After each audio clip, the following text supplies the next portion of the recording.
Beliau adalah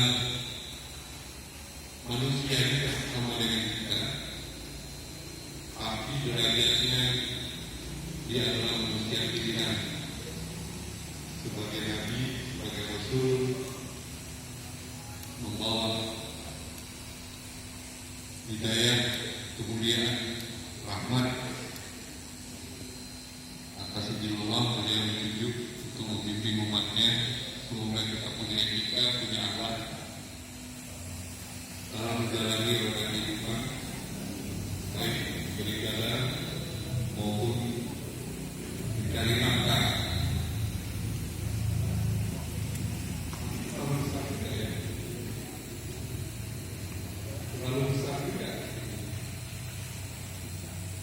Si Belanda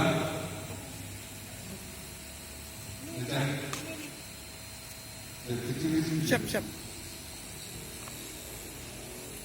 Adik-adik yang kakak muliakan serta kakak pelatih ini hadir dalam mendamping kalian.